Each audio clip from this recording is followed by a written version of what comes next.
Alhamdulillah saat ini istri saya 3, anaknya. Anaknya maksudnya istri 1 anak 3. Dari bapak nih Istri saya 3, anaknya maksudnya Bu ya. Anak 3, alhamdulillah. Aktivitas saya sehari-hari saya lebih senang sosial kemasyarakatan Pak Bu. Lebih senang saya terjun ke masyarakat. Makanya beberapa kali ditawarkan jadi PNS tidak pernah mau. Bukan kufur dia, tapi saya lebih senang langsung terjun ke tengah-tengah masyarakat. Nah Bapak dan Ibu yang berbahagia, kali ini kita akan mengkaji Bu, bukan berceramah ya. Kajian kita saat ini adalah surat Ibrahim ayat ke-7. Nah ini Bapak dan Ibu, ayat ini kalau kita renungkan baik-baik, wa idh ta'athna rabbukum la in syakartum la azidannakum wa la in kafartum inna adzabi lasyadid. Ini sudah mulai lentur dan luntur dalam kehidupan masyarakat kita. Rasa syukur itu kini sudah mulai berganti dengan rasa kufur akan nikmat Allah.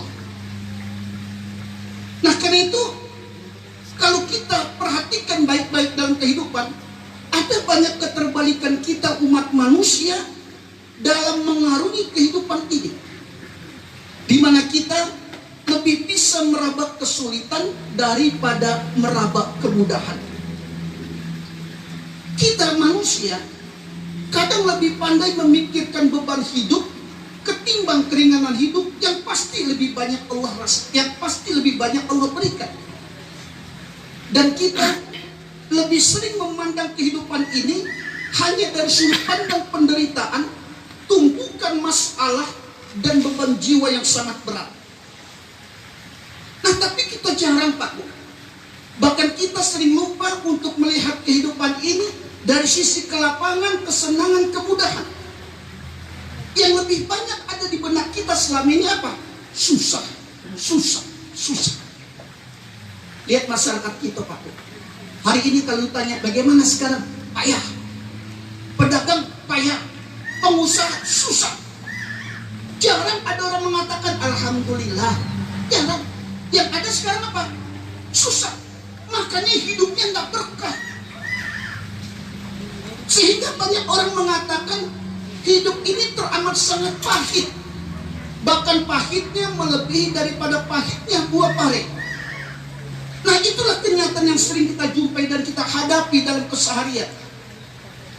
Makanya orang-orang yang beriman Bapak dan Ibu, orang-orang yang pandai mensyukuri nikmat Allah sekecil apapun adalah orang-orang yang akan selalu melihat kesulitan yang dialaminya menjadi sebuah peluang untuk mendapatkan kebahagiaan. Jadi orang-orang yang pandai bersyukur akan selalu melihat kesulitan yang dihadapinya menjadi sebuah peluang untuk mendapatkan kebahagiaan. Saya masih ingat Pak Bu, di tahun 84 pertengahan ketika mengaji, pada saat itu saya yang membawakan tas guru Habib Syekh Al-Jufti. Satu ketika dia katakan ini, Yasin, pokoknya sesulit apapun hidup kamu ya, seberat apapun ujian kamu, jangan kamu mengeluh ya, syukuri saja. Kalau hari ini kamu dicambuk dengan 3 cambukan, yakinlah masih banyak orang yang mengalami 10 kali cambukan. Syukuri saja. Jangan mengeluh dalam hidup. Jangan berputus asa dalam hidup. Sebesar apapun kesulitan ibu alami, kalau kau syukuri, maka Allah akan gantikan kesulitan itu menjadi kebahagiaan. Ternyata benar Pak Bu. Berapa kali saya masuk keluar sel gara-gara berdakwah. Bukan dakwah maki-maki, tidak. Ya, tidak. Ternyata Allah berikan kebaikan yang lain. Saya bisa berkelana ke negara orang. Allah akan selalu memberikan keberkahan. Nah, begitupun dalam kehidupan. Seringkali di saat kita mendapatkan satu musibah, seringkali di saat kita mendapatkan satu kesulitan, justru kita menjadikannya sebagai titik awal untuk mendapatkan kesulitan yang kedua yang kita ciptakan sendiri. Kita mendapatkan satu musibah, kita mendapatkan kesulitan, tapi kadang musibah dan kesulitan itu kita jadikan sebagai titik awal untuk mendapatkan musibah dan kesulitan berikutnya. Kenapa? Karena kita kadang tidak sabar, Pak. Karena kita selalu berkeluh kesah. Karena kita selalu kufur akan nikmat Allah. Coba perhatikan di awal-awal pandemi, Masya Allah Pak, kadang kita urut dada Pak. Banyak orang-orang kaya yang mengaku miskin Pak. Banyak orang-orang yang miskin mengaku paling miskin. Mereka tidak lagi mensyukuri apa yang telah Allah berikan. Sehingga apa? Kesulitan itu dijadikannya sebagai titik awal untuk mendapatkan kesulitan-kesulitan berikutnya. Coba kita belajar dari seorang petualang Islam abad pertengahan, Ibnu Battuta. Ibnu Battuta satu kali ia berlayar dengan sebuah kapal kayu. Ketika tiba di tengah lautan, kalau bahasa orang sekarang lautan Atlantik, kalau lautan Pasifik itu dia 1 minggu tenang, 1 hari tidak tanggung ombaknya. Tapi kalau lautan Atlantik 1 hari tenang, 1 minggu ombaknya naudzubillah. Ya, kalau lautan Atlantik. Ketika dia mengarungi lautan, tiba-tiba datang ombak yang sangat besar, dihantam kapal itu, porak-poranda. Akhirnya Ibnu Battuta terdampar di sebuah pulau. Apakah Ibnu Battuta di saat itu mengeluh? Tidak. Apakah di saat itu Ibnu Battuta menyesali? Tidak. Bahkan ia bersyukur dengan mengucapkan Alhamdulillah ya Allah. Kenapa? Padahal kapal hancur, ia terdampar di sebuah pulau yang tidak diketahui di mana letaknya. Tapi mengapa masih mengucapkan Alhamdulillah? Dia mengatakan Alhamdulillah ya Allah, seandainya di tengah laut tadi saya mati ya Allah. Jadi ibu-ibu, apa bapak, adik-adik saya, kalau hari ini baru punya motor, syukuri saja meskipun kredit. Kenapa? Masih banyak orang pakai sepeda Pak. Nah bapak ibu yang punya sepeda, syukuri. Kenapa? Orang lain jalan kaki. Nah bapak ibu yang jalan kaki, syukuri. Banyak orang yang tidak bisa jalan. Bapak ibu yang tidak bisa jalan, syukuri. Kenapa? Tetangga sebelah kemarin mati. Selalu bersyukur dalam kehidupan. Nah dengan rasa syukur itulah Ibnu Battuta pada akhirnya dapat merubah pulau itu menjadi sebuah negara yang kita kenal dengan negara Maladewa, negara sejuta cinta. Itu ditemukan oleh Ibnu Battuta. Ini kan pas sedang tren Pak. Sedang tren kini pemuda-pemudi kita pengantin baru honeymoonnya di mana? Maladewa. Nah, gitu. Ditanya honeymoonnya di mana? Di Maladewa. Karena itu Maladewa disebut negara sejuta cinta. Itu ditemukan oleh Ibnu Battuta. Nah selalu mensyukuri nikmat Allah. Oleh karena itu, jika hari ini nantinya Bapak Ibu hanya mendapatkan rezeki sekantong jeruk yang masam, jangan dibuang. Oh kalau Bapak Ibu pulang, adik-adik saya pulang ke rumah, hanya mendapatkan rezeki hari ini sekantong jeruk masam, jangan dibuang. Bagaimana? Coba potong jeruk itu jadi 2. Lalu peras airnya, kemudian kasih gula, berikan es, minum di saat terik matahari. Maka jeruk yang asam tadi akan menjadi sebuah minuman yang sangat nikmat. Sebesar apapun kesulitan kita, sepahit apapun hidup kita, syukuri. Karena Allah masih memberikan kesempatan untuk merubah hidup kita menjadi lebih baik. Makanya Allah katakan, Allah sindir kita. Apa sindiran Allah? Fabi ayyi ala rabbikuma tukadziban. Pak, Masya Allah, kalau kita resapi ayat ini menangis kita Pak. Iya, kita kufur akan nikmat Allah selama itu. Apa kata Allah? Maka nikmat Tuhan manakah yang kamu dustai? Berapa banyak nikmat yang Allah berikan Pak? Diberikan nikmat kesehatan. Ya, coba Pak Bu, maaf. Seandainya Bapak Ibu diberikan harta oleh Allah, satu ketika sakit, datang ke dokter, Kemudian didiagnosa oleh dokter. Setelah didiagnosa, apa kata dokter? Bapak, ibu tidak boleh makan garam ya, tidak boleh minum susu, tidak boleh makan daging, tidak boleh makan hati. Sementara kadang orang-orang yang punya wawau itu di rumah sering dikasih makan hati, dikasih makan daging. Apa kita tidak makan hati ketika melihat si wawau makan hati, Pak? Kita harta banyak tapi tidak boleh makan garam, tidak boleh minum susu, tidak boleh makan daging. Berapa banyak nikmat yang telah hilang dalam kehidupan kita. Nah, Bapak dan Ibu yang berbahagia, karena itulah Islam pada akhirnya mengajarkan jangan persulit dirimu dengan kesulitan yang ada. Ya, ingat kalimat itu Pak Bu. Jangan persulit dirimu dengan kesulitan yang ada. Artinya apa? Sesulit apapun kehidupan kita, sesempit apapun ekonomi kita, kembalikan sepenuhnya kepada Allah. Sujud di hadapannya. Akuilah segala ketidakberdayaan kita di hadapan Allah. Akui segala ketidakmampuan kita. Akui segala ketidakberdayaan kita dalam menghadapi berbagai macam permasalahan kehidupan. Sujud kepada Allah. Lalu mintalah kepada Allah. Berharap hanya kepada Allah. Yakinlah Pak Bu, ketika kita berharap hanya kepada Allah, Allah akan memberikan kebaikan. Tapi di saat kita berharap kepada sesama manusia, bersiap-siaplah untuk mendapatkan kekecewaan. Saya kalau masa kecil saya Pak Bu, banyak orang yang enggak percaya. Sejak SD, saya ingat benar kelas 2 SD ditanya oleh almarhum Bapak Yasin, dikumpulkan kami, kebetulan saya beradik kakak, satu kesebelasan, satu cadangan. 13.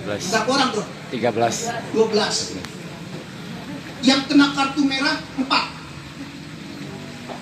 Kartu merah 4. Berarti tinggal, saya masih ingat, dikumpulkan. Ditanya mulai dari paling besar, mau jadi apa? Mau jadi ini? Tanya semua. Ketika saya giliran anak ke-6, Yasin kamu mau jadi apa? Mau jadi ustaz. Apa kata kakak saya? Ustaz nggak ada yang kaya loh dulu. Saya bilang nggak apa-apa lah. Yang penting berkah. Tapi sayang, ketika itu akan dipondokkan di Tebu Ireng. Tapi Allah berkata lain, kelas 3 SD, orang tua sudah kembali kepada Allah. Akhirnya apa? Sejak kelas 3 SD, saya sekolah biaya sendiri Pak.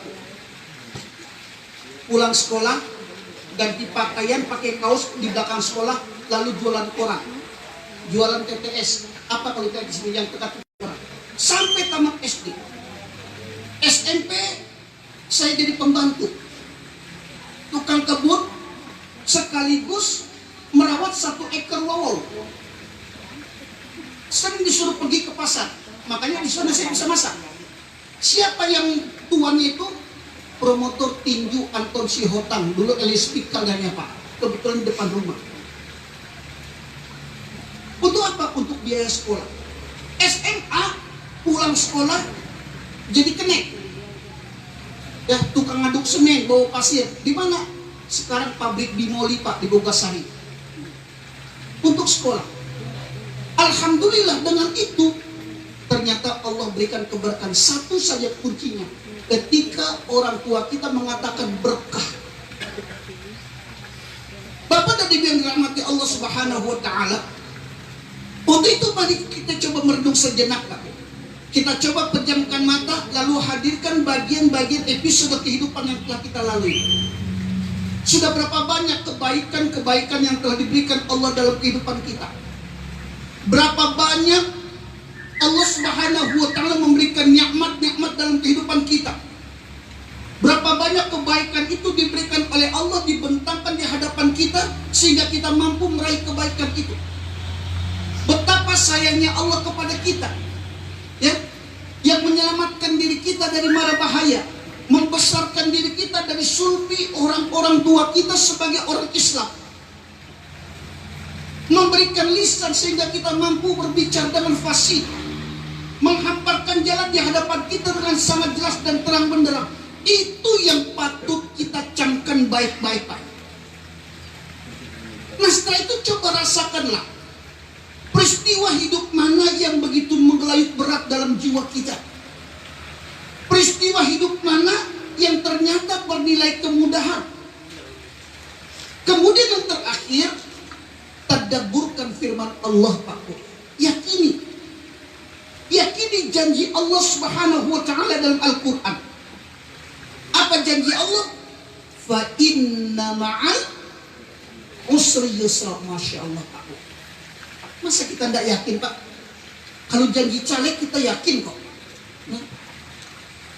Ke pilkada tidak tanggung yakinnya kita sama calon. Tapi kenapa kita tidak yakin dengan janji Allah? Kalau manusia berjanji 100 kali berjanji, 99,99% banyak dustanya, Pak. Kalau Allah yang berjanji, insya Allah, apa kata Allah? Fa inna ma'al usri yusra. Maka sesungguhnya bersama kesulitan itu pasti ada. Bahkan Allah tegaskan. Apa penegasan Allah? Inna ma'al usri yusra. Sungguh hai manusia, kata Allah, tidak usah kamu resah, tidak usah kamu gelisah, kata Allah. Jangan takut menghadapi kehidupan ini. Sesulit apapun hidupmu, aku, kata Allah, akan permudah. Sesempit apapun ekonomimu, aku, kata Allah, yang akan melapangkan. Tidak usah kamu takut, tidak usah kamu resah. Minta saja kepadaku, kata Allah. Tapi kan permasalahannya, Pak Bu, sudah susah, sudah payah, minta nggak mau.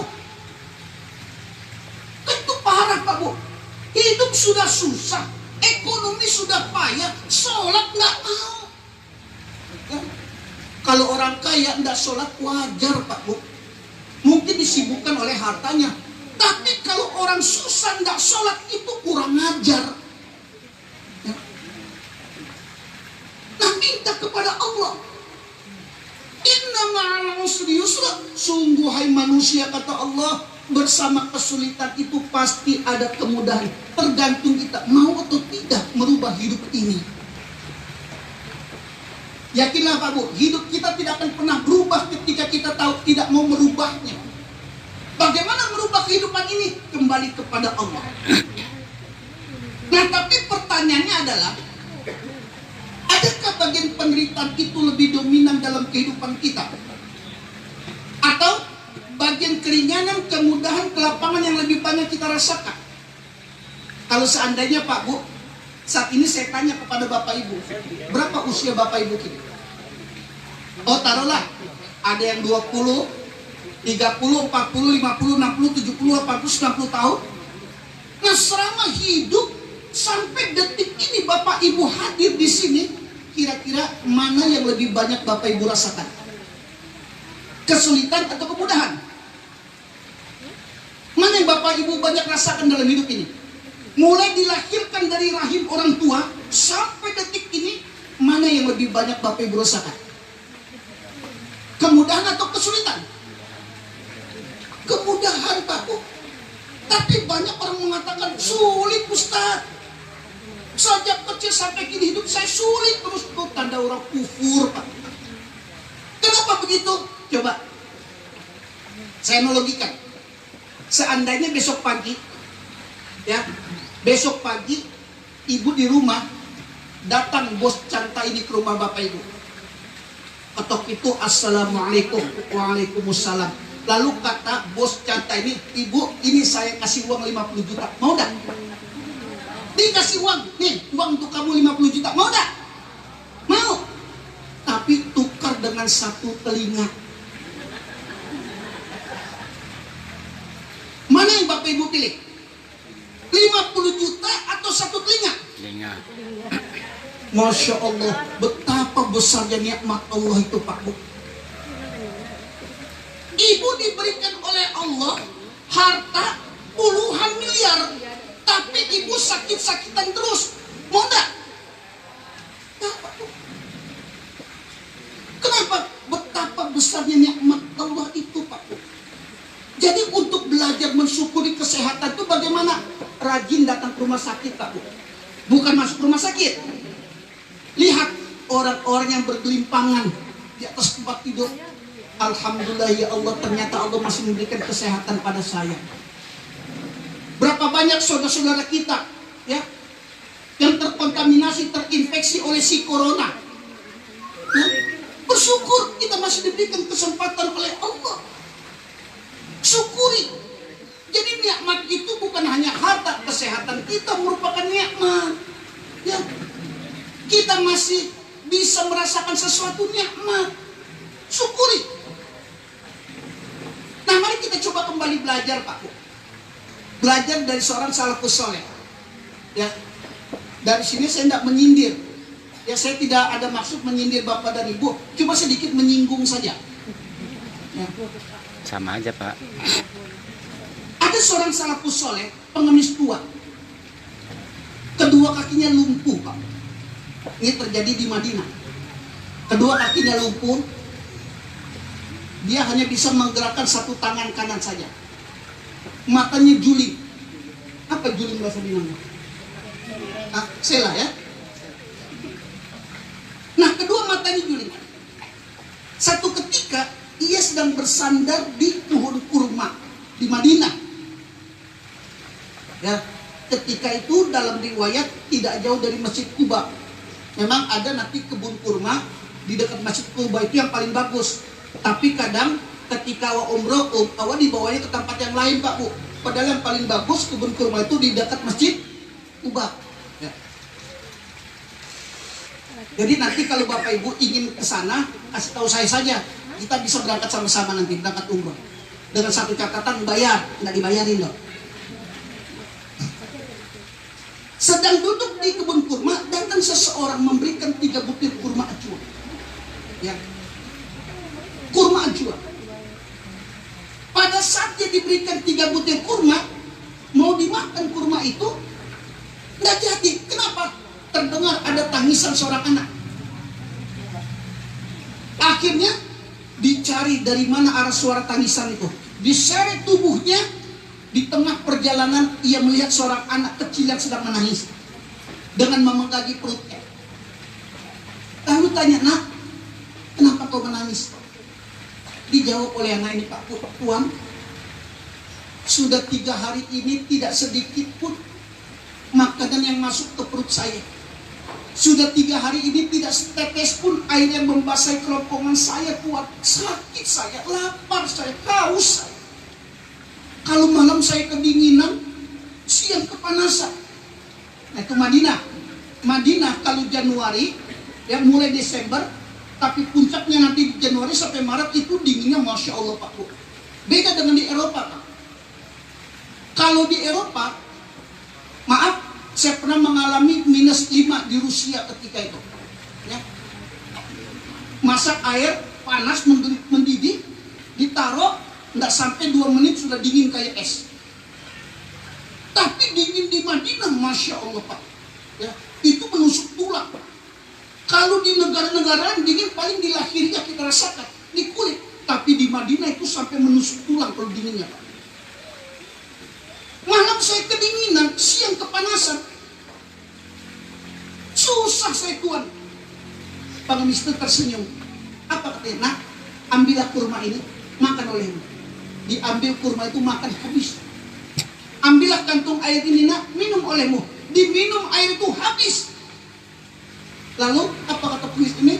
"Nah, ambillah sorban yang melekat di pundakku, bawa olehmu, jadikan ia sebagai selimut di malam hari, ya, baju di siang hari." Setelah itu apa kata anak ini? "Alhamdulillah, terima kasih Tuhan." Pergi. Anak ini pergi. Ternyata pengemis ini langsung menangis Pak.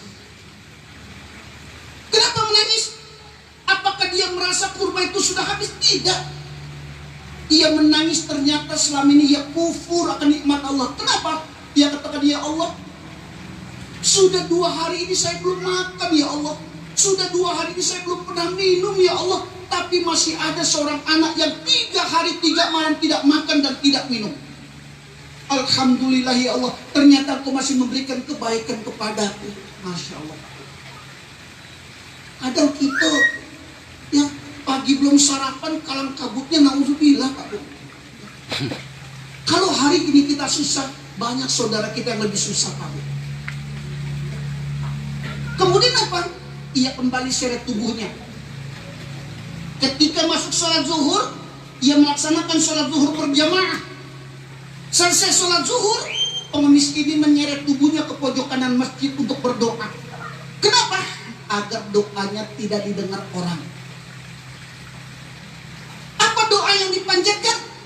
Pengemis ini berdoa, Alhamdulillahirabbil alamin. Segala puji bagi Allah yang telah memberikanku kesehatan dan perlindungan kepadaku dari berbagai macam ujian yang diberikan kepada makhluk-makhluk selain aku dan melebihkan aku dibandingkan mereka. Allahu Akbar.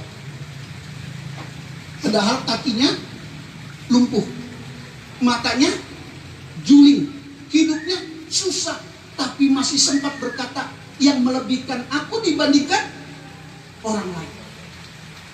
Ternyata doanya itu didengar oleh seorang anak muda Pak. Ditepuklah pengemis, Pak Tua, apa sih yang telah diberikan Allah kepadamu sehingga kau mengatakan syukur, syukur, syukur dan syukur, padahal hidupmu selalu bergelimang dengan kesulitan. Engkau lebih banyak merasakan lapar daripada kenyang. Apa yang telah Allah berikan kepadamu? Pengemis ini lalu tersenyum. Benar anak muda, memang hidupku selalu bergelimang dengan kesulitan.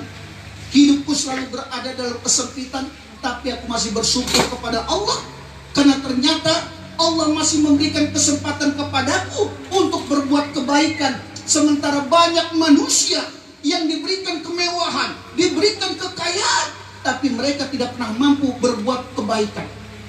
Ya Allah.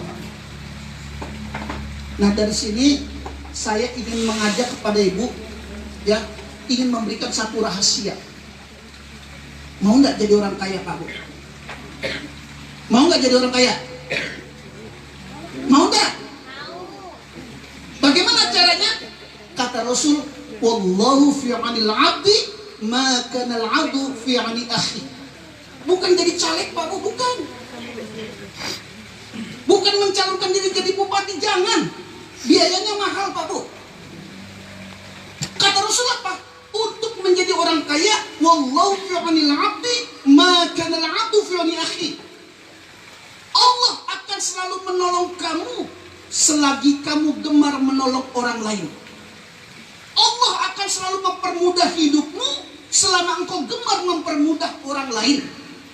Allah akan selalu menghilangkan kesulitanmu selama engkau gemar menghilangkan kesulitan orang lain. Itu kuncinya Pak. Jadi kalau kita hidupnya ingin berkah, hidupnya ingin senang, gemar menyenangkan orang lain. Oh Ustadz, ini pandemi payah Ustadz, hidup saya payah. Makanya payah terus Pak Bu. Belajar. Nah, kapan tadi mau berbahagia?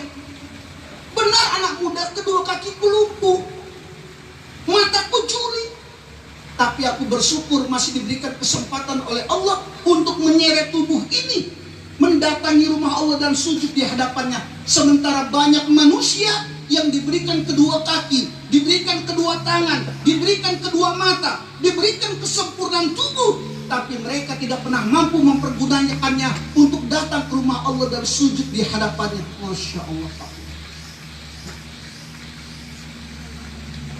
Coba kalau kita lihat ini kan sedang sering di-upload di Facebook, sering di-upload di WhatsApp atau di Instagram. Kadang ada di-upload video-video orang yang tidak punya tangan, tidak punya kaki, tapi mereka masih mampu mendatangi rumah Allah. Kenapa kita yang diberikan kesempurnaan tubuh oleh Allah tidak pernah mampu memanfaatkannya untuk mendatangi rumah Allah? Nah, kadang kita tidak pernah mau belajar dari kehidupan para salafus saleh. Kita tidak pernah mau membuka mata hati kita untuk melihat betapa banyaknya nikmat yang telah diberikan oleh Allah. Akibat yang terjadi apa Pak? Umat manusia saat ini lebih sering mengkufuri nikmat daripada mensyukuri nikmat itu sendiri. Padahal subhanallah Pak, Ya.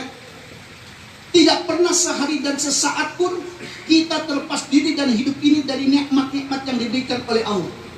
Kapan? Sejak kita bangun tidur sampai tidur kembali. Itu nikmat.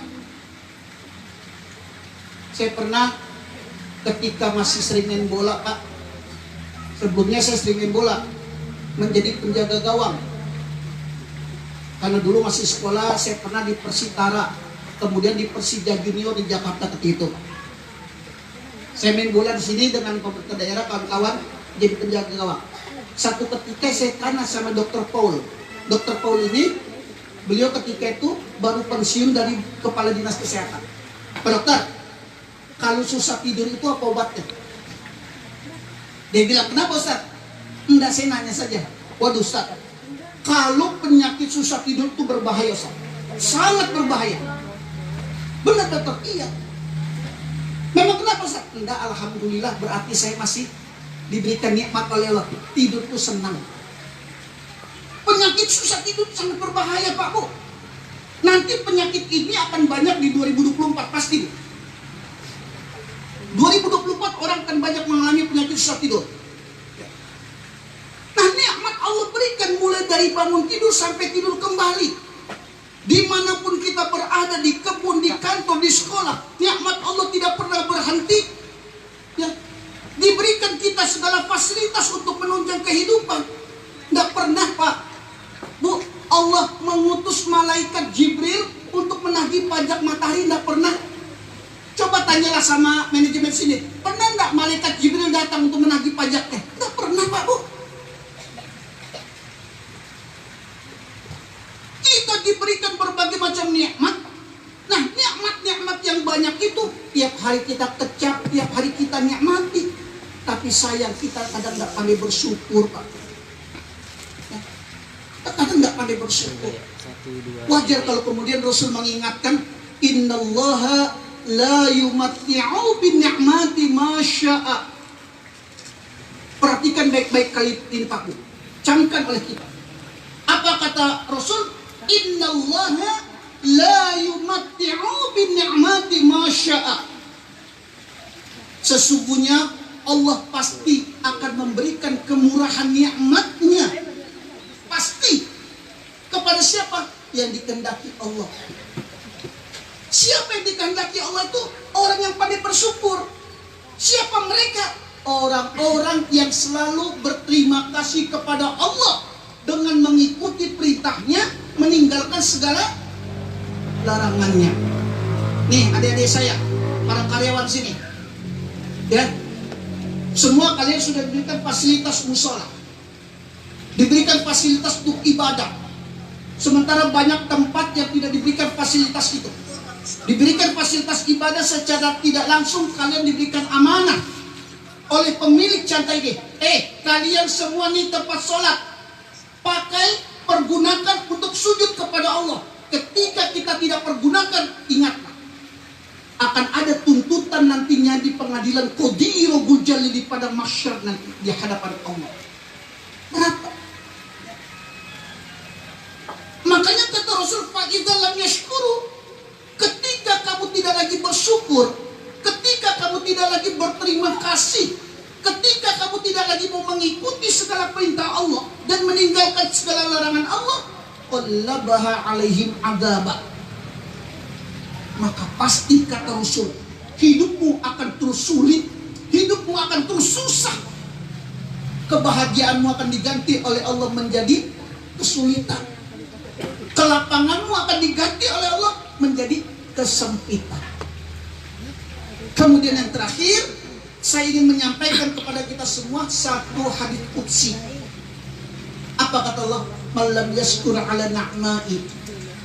Barang siapa yang tidak mau bersyukur kepada nikmat yang Allah berikan, walam yasbir ala balai, dan tidak mau bersabar atas kesulitan, atas musibah yang Allah turunkan, falyakhruj min tahtis samai, silakan engkau keluar dari kolong langit ini. Wal yatrub rabban siwaya, dan carilah Tuhan selain aku. Diusir oleh Allah Pak Bu. Bapak Ibu, adik-adik saya diusir dari tanah datar bisa pindah ke kota Padang. Diusir diusir dari Sumatera Barat pindah ke Jakarta, diusir dari Pulau Jawa bisa pindah ke luar negeri. Tapi kalau kita diusir dari kolong langit ini, mau cari langit mana lagi, Pak Bu? Kepada siapa kita mau minta tolong? Kepada siapa kita mau bermohon kalau bukan kepada Allah Subhanahu wa Ta'ala? Maka kunci kehidupan ini untuk bisa mendapatkan kebaikan dan keberkahan tidak lain adalah terus belajar mensyukuri setiap tetes nikmat yang dianugerahkan oleh Allah. Lalu bagaimana untuk bisa menjadi orang-orang yang pandai bersyukur? Inilah yang akan kita bahas pada waktu-waktu yang akan datang. Usikum wa nafsi bitaqwallah. Wassalamualaikum warahmatullahi wabarakatuh. Waalaikumsalam warahmatullahi wabarakatuh.